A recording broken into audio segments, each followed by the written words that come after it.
Pregame.com.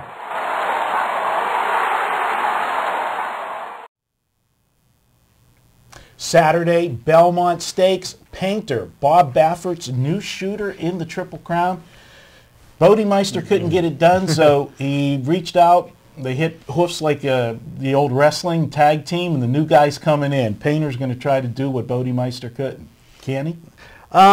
This is a very interesting horse because we talked about the deep closers don't win the Belmont. Usually the speed horses can't go full mile and a half either. But this is an intriguing New Shooter. I mean, again, the similarities to Bodemeister are there. Same stable, same running style. Definitely going to be on the lead. Could be the speed of the speed.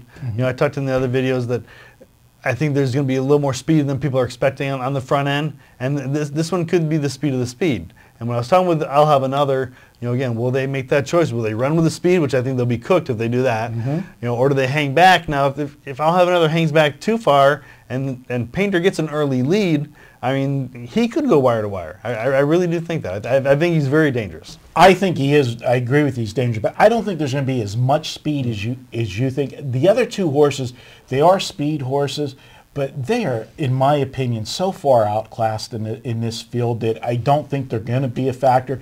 I think this guy is the legitimate speed, and my fear with him is if he gets out there on his own and they go reasonable fractions, this horse could run away with the Belmont, and history says speed doesn't do it, but if you let a good speed horse alone and there's just too much ground to make up, you're not going to catch him because everybody's worried about making that move too soon in this race.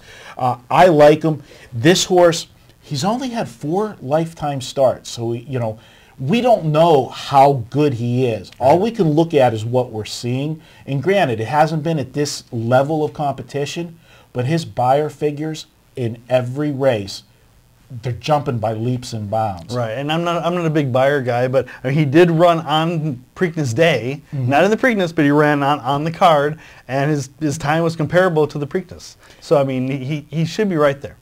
And for Bob Baffert, to make this move with this horse, and he loves the way this horse is training. And some guys, Baffert has said, going into the Triple Crown, Bodemeister, outperformed everybody what we thought that, he could really do, other than beating I'll Have Another. But Baffert was as high on this horse as he was Bodemeister. And they trained this horse, I think it was Saturday or Sunday.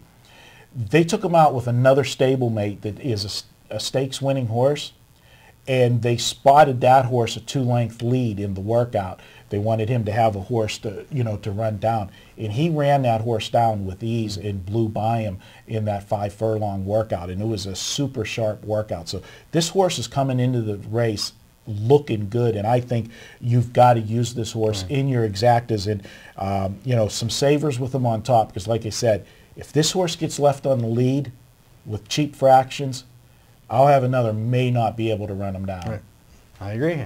All right. He's not my top choice, but we're going to be using him in the tickets with the exactas, tries, and supers. All right. We've got one horse left we're going to take a look at. One more long shot contender. We'll be right back with him here on pregame.tv.